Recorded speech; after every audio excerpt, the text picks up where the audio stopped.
When Someone You Love Dies by Suicide.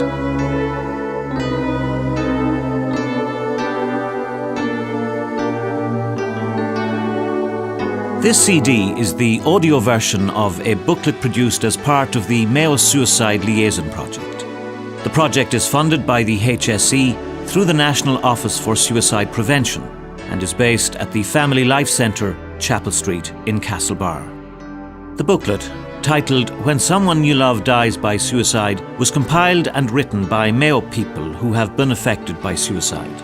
Based on their experiences, it contains advice aimed at helping people who are trying to cope with the loss of a loved one to suicide. The booklet and this audio version are funded by the Kenneth Sweeney Memorial Fishing Competition, Castlebar 2012. The Mayo Suicide Liaison Project is coordinated by Moira Ronal, who is a counsellor with the Family Life Centre, and here she explains how the booklet was conceived and produced. In October 2011, I began coordinating the Mayo Suicide Liaison Project, which supports families and individuals following a suicide. As I began this project, I believed that we had a great resource here in the Family Centre, and that we were already linked in with many families bereaved by suicide through the bereavement support groups we have facilitated over the last number of years. I felt we needed to ask these families about the type of service and supports that would work best. So I contacted some of those families, and 9 members eventually became part of a group which we call the Family Advisory Group. The primary role of this group is to inform the direction of our Suicide Liaison Project.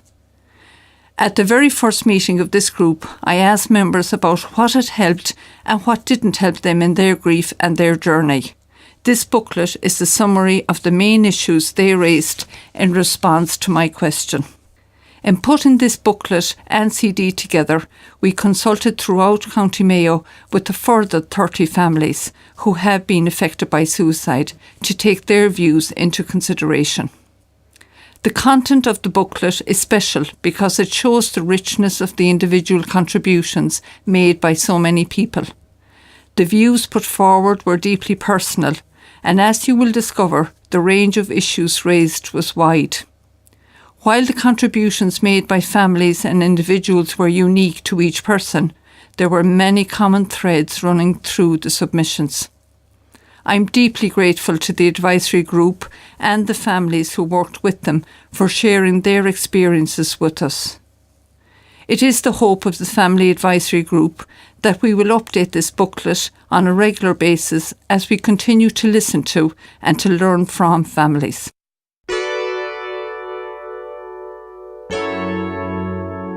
So, how can you possibly cope with the loss of a loved one to suicide? Well, everyone handles grief in their own way. Some want to talk, and others just want to be quiet and retire from contact for a while. Most go through phases of each. But coping with the loss of a loved one to suicide is one of the most challenging and persistent of all grief experiences. A Mayo couple who lost their adult son recounted the following. We felt shock, disbelief. This couldn't be happening to us. We cried so much at first, and then the tears stopped and we felt numb.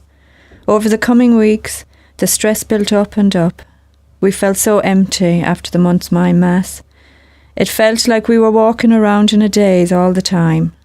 We couldn't concentrate on anything. We couldn't engage even with simple things. Watching TV felt like we were staring at a blank screen. We couldn't face walking to town. It felt like everyone was talking about us or going to ask us how we were.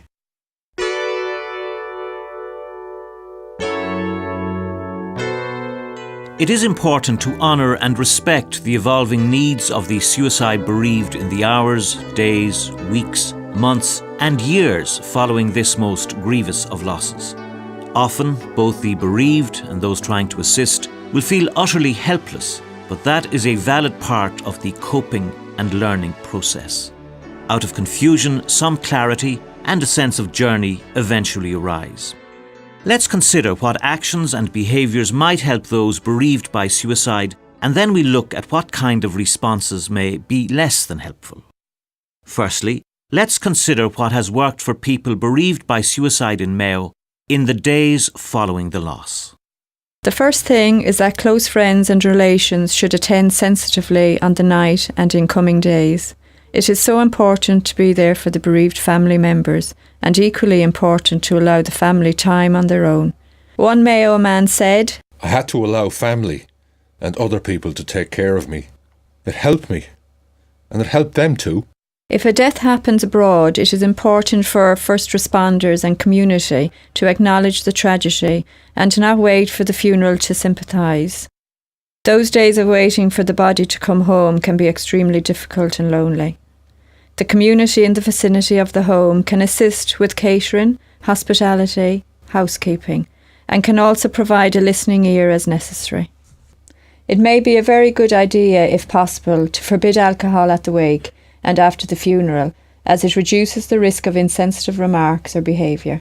The normal rituals around the wake and the funeral are, of course, very important, but it can also be helpful for the bereaved to develop their own rituals, such as regular spiritual practice in the home, or the lighting of candles for the bereaved. In the divisiveness that can sometimes follow death by suicide, some loved ones may feel, or may actually be, excluded from the official formalities. These people may well derive some consolation from setting up and participating in independent farewell rituals of their own. In the case of the death of a young person, participation by the school in the funeral rituals, such as involvement in the oral contributions to the church service, can be appreciated by the bereaved and may also be beneficial for the students. With regard to ritual and spiritual solace, the priest or other spiritual guide can be of huge help in the days following the suicide. If the suicide occurred at home, the family may request a blessing of the house, and this can be a significant healing experience for all in attendance, including friends and neighbours who may have been invited. While external support is critically important when a loved one dies by suicide, the bereaved family and friends should also be encouraged to help themselves through the crisis by talking, listening sensitively, and grieving together. In the end, family members are in the best position of all to help each other. The mother of a young family in Mayo who lost her brother said, "My siblings and my parents and I talked together day and night about him. Why did he do it? How we loved him and missed him so much. We shared our broken hearts and became so much closer as a family, walking the road together to a kind of healing and acceptance." For most suicide bereaved, the most vital component of recovery is being able to rely on good friends or family to listen to how broken-hearted they are, how they missed their loved one, and how they cannot understand how this terrible thing has happened. Words of sympathy and messages received from friends and relations, especially ones that knew the deceased, can be really important. The messages that most touched Mayo people were from friends that had lost loved ones themselves, and who assured the bereaved that it was going to be hard, but that the darkness would slowly lift. It is also important to remember that it may at times be appropriate not to speak at all, and just be there in companionship. Many of the Mayo bereaved appreciated the support of friends or relations who were able to sit with them in silence when required.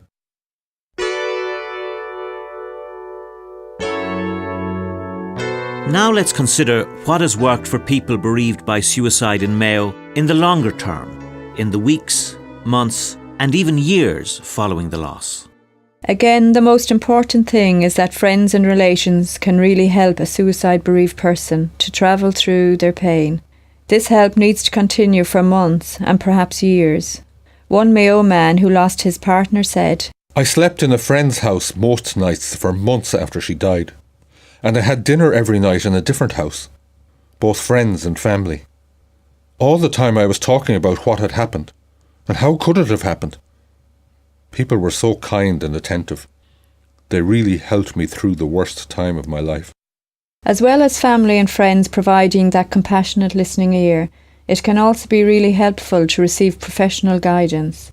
Some voluntary groups, such as the Family Centre in Castlebar offer counselling services to the suicide bereaved, as does Console, Curran Family Centre in Claremorris, Knock Counselling Services, and others within the county. Depending on the financial circumstances of the bereaved, these services may be free of charge, or there may be an arrangement for a minimum fee or a donation towards the cost of this service. Excellent counsellors are also available privately or through employee assistance programmes. There can sometimes be stigma associated with receiving counselling, but many Mayo bereaved have derived enormous benefit from both long and short-term counselling. One young Caspar woman said, "The counselling gave me a safe place to pour out my pain, so that I did not have to feel I was burdening family members." Many of the Mayo bereaved found suicide support groups very helpful, and many who were initially reluctant were surprised at how effective they can be. One Mayo couple said, "We found it very difficult at first to build up the strength and courage to attend, but the 6-week support group with other bereaved helped us so much. There were weeks when we struggled to make ourselves attend the meetings, but somehow we found the strength. At first we didn't realise it was actually helping us until our family started to point out things to us. It made such a difference to our lives knowing that we were not alone." and a young Mayo woman said, "My aunt convinced me to join a group at the family centre. Best thing I did. Everyone in the group had something going on in their lives. We all shared our stories and helped each other through difficult times in our lives. I have made some really good friends through this group. We meet up every 2 weeks for a chat and a coffee, and we stay in touch all the time." Some people find that facing up to the loss through memorials such as collecting photos and videos on a DVD, or planting trees, or installing sculptures in the garden can be helpful. It is, however, important that memorials in public places or on the internet are not encouraged, because of the danger of some vulnerable people perceiving suicide as a way of achieving a kind of recognition. One young Mayo woman said of her brother, "So I decided to do a scrapbook of his life. Although it was very hard looking at his pictures whilst doing this, it helped me so much. It also helped my parents. It has so many beautiful memories in there that it makes you feel at peace when you look through it." The deceased person's room should not be altered or tidied without the agreement of the family. It may be better for the family to attend to this in their own time, and they may very much appreciate assistance from friends or relations when the time comes. The process of clearing the room, whenever it happens, can be very emotional, but it can, at the same time, be an important healing step on the road to recovery. Many Mayo bereaved found it informative to read books on a broad range of topics, such as the psychology of suicide, the experience of people bereaved by suicide, spirituality and self-help. Mayo County Library manages the Healthy Reading Scheme supported by the HSE, which maintains within the library a section devoted to self-help books on themes such as emotional, mental and spiritual well-being. Daily spiritual practice, including visits to the graveside, can provide great solace. Equally, reassurance from clergy and other spiritual people that the person who has died is at peace may also be helpful. Meditation is a particular form of spiritual practice which can be really helpful in coping with the stress of bereavement, as it is essentially about training the mind and giving us some measure of control over our thoughts. Learning to control our thoughts can help us to prevent, or recover from, the downward spiral of negative and repetitive thinking that can lead to despair. Training in meditation techniques is available through the local churches, from some counsellors and from family centres and other organisations. The ability to grieve properly, to really let it go, is hugely important. The bereaved are encouraged to avoid being shy about crying and deeply expressing their terrible loss in whatever way feels natural. Spending periods alone and away from curious ears can be really helpful. Some people describe the process of letting go as being like venting an enormous internal pressure.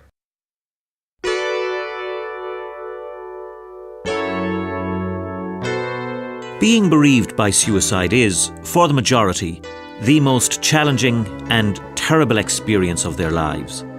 It makes sense, therefore, that we should really look after ourselves so that we can maximise our chance of weathering the storm. It is more important than ever before to eat really healthily, to stay physically fit by taking plenty of exercise, and to do everything possible to get enough sleep and at regular hours. Going to bed late and staying on in bed in the morning is a pattern that is easy to fall into, especially when someone is emotionally traumatised. But this can have a severe mood-lowering effect. A healthy, well-looked-after body will really help in the battle to come through suicide bereavement and regain one's confidence and zest for life. A Mayo man of middle age said, I hadn't played tennis since I was a teenager, but I took it up again about 9 months after the loss, and I found it really supportive. It helped to keep me fit, provided a great outlet for pent-up feelings, and introduced me to a new social circle. No matter how bad I was feeling, I always felt much better after a game. Some Mayo Suicide bereaved keep a journal in which they record their feelings and experiences on a regular basis. They find that this helps to clear their confusion and gives them a sense of the remarkable journey they have made when they review their entries months and years later. After they have come through the traumatic early stages of their loss, many of the bereaved in Mayo have found it cathartic and empowering to become involved in suicide prevention and post-vention initiatives by joining or setting up local groups. This is often emotionally challenging work, and it is important that bereaved volunteers have recovered enough to be able to undertake it. Time is a great healer. This may be the most commonly used of clichés, but it is as true for the shocking grief of bereavement by suicide as it is for any other loss. Many of those bereaved by suicide in Mayo can attest that while the sense of loss may not diminish, the ability to live with the loss, and even to learn hugely from coping with it, increases with time.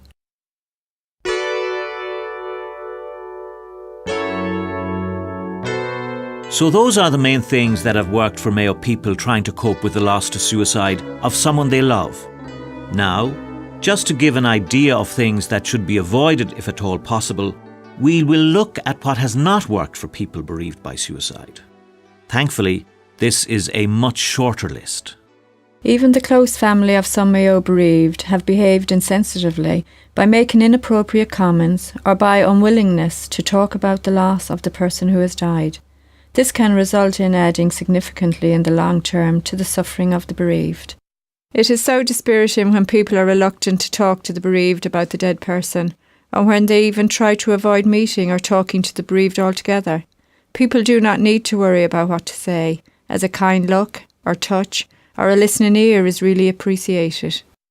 There can be plenty of support around the time of the funeral, but after that the bereaved can be left with very few callers and may feel lonely and abandoned.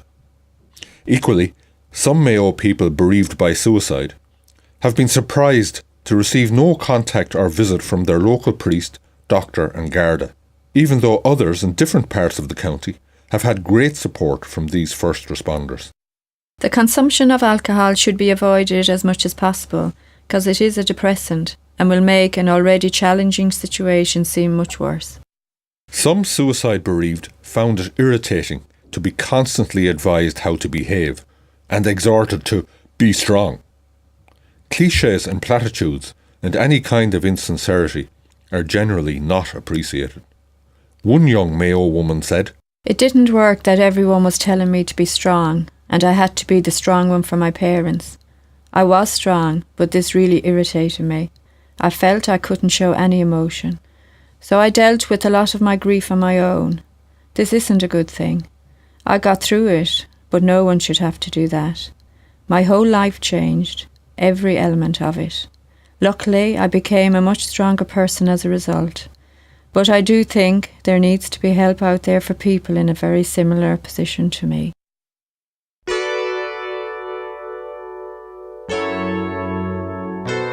So that's what didn't work. Now let's quickly go through some do's and don'ts in helping people bereaved by suicide.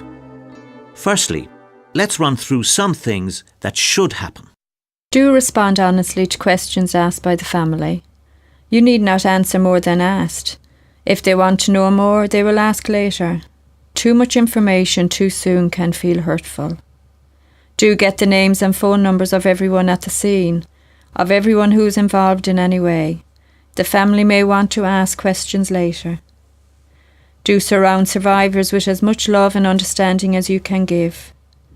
Give them some private time. Be there, but don't smother them. Show love, not control. If you make another person dependent on you, both of you may end up in a very painful relationship. Do let them talk. Most of the time, they just need to hear out loud what is going on in their heads. Usually, they do not want advice. Do encourage the idea that all decisions are to be made by the family together. Allow them to decide for themselves what they are ready for. Offer your ideas, but let them decide. Do expect that they will become tired easily. Grieving is hard work.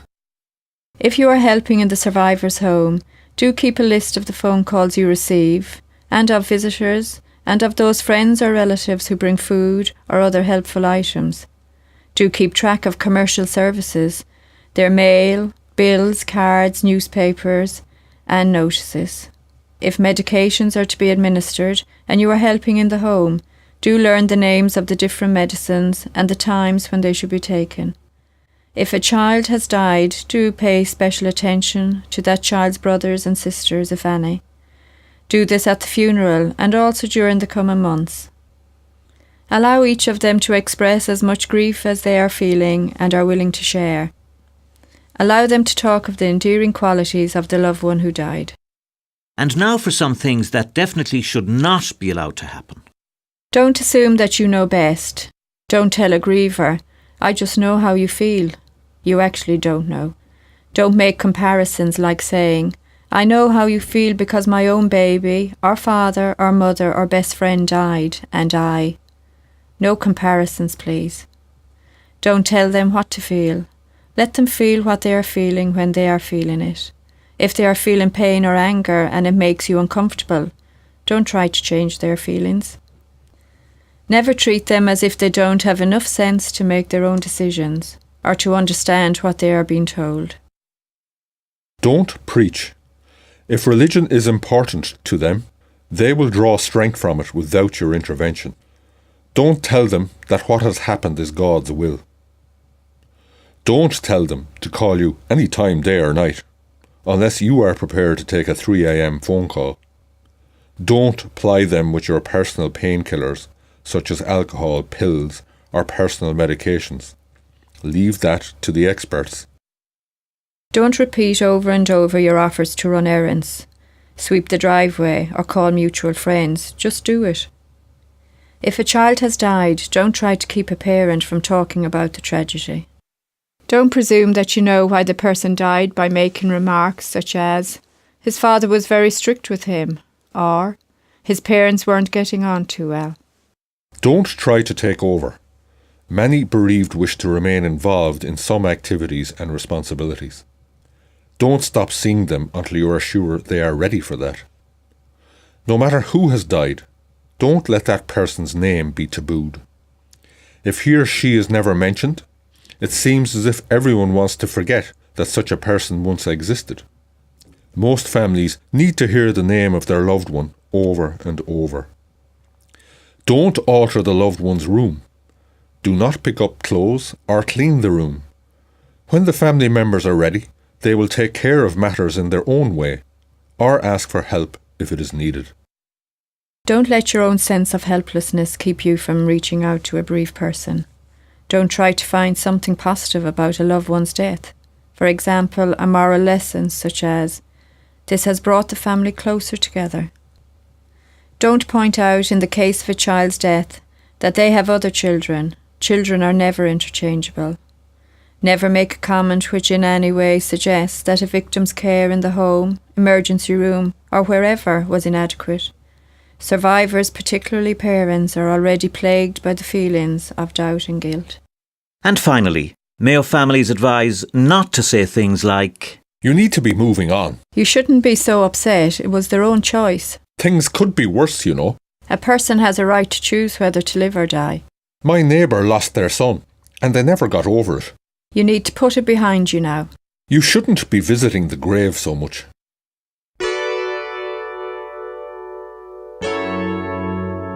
So that's some really good guidance from the direct experience of Mayo people. We would like to round up now with some very real and true words of hope. When a person takes their own life, it has a devastating impact on close family, partners and friends. The bereaved often feel that the pain is unbearable, that they would prefer not to go on living themselves. In spite of these initial feelings, the actual subsequent experience of many suicide bereaved people in Mayo who have travelled the path to recovery is that they eventually learn to embrace life again. They can even do so with increased appreciation for its richness and wonder. The booklet and this recording have outlined the importance of coping strategies such as conscious grieving, the loving kindness of families, friends and neighbours, meetings with grief counsellors, and looking after physical, mental and spiritual health. If you can sincerely avail of some or all of these gifts to oneself and from others, it is almost guaranteed that you will ultimately emerge into the light again. The road will undoubtedly be long and hard, but many Mayo people have walked it before you, and they are now vibrant examples of what the human spirit is capable of. These people will tell you that they were once in a place of inconsolable grief, where they could not imagine ever being able to smile again, let alone live a full life once more. But they are enjoying life again, and some of them will even say that, while they still deeply feel the loss of their loved one, they are now better people than they ever were. In struggling along the hard path, they learn so much of value about themselves, the nature of love, and the incredible joy of living. We will finish now with a word of thanks from Moira O'Neill, coordinator of the Mayo Suicide Liason Project and counsellor with the Family Life Centre. I wish to thank from the bottom of my heart all the members of the Family Advisory Group for being such great people to work with. The most driven, energetic, hard-working and genuine bunch of people I have met in a long time. My life has certainly been enriched by their stories and experiences, and I thank them for sharing them with me and with all those who will read the booklet or listen to this recording. I thank all the individuals and families who contributed to this booklet by sharing their experiences in the hope that someday another family or individual will get some solace from their words. I have to mention 3 people by name for their particular contributions. James Ryan, a member of the advisory group, who took all our typed notes and put them into the format that you see today. He did Trojan work with great compassion and thoughtfulness. Ben Rafter, who gave us his beautiful photos for the booklet, and Eleanor O'Donnell, graphic designer with Cash and Print, a most talented and insightful young woman. For you who have read the booklet or are listening to this recording, I hope that you can take one small word or sentence from it that will help you right now. These are the experiences and words of individuals who are grieving the death of a loved one. You may or may not agree with some of it, but hopefully you will find one little gem that will have meaning for you. Finally, I would like to thank Paula Sheridan, James Ryan and Aidan Crowley, whose voices you hear on this recording, and to CRC-FM for production facilities.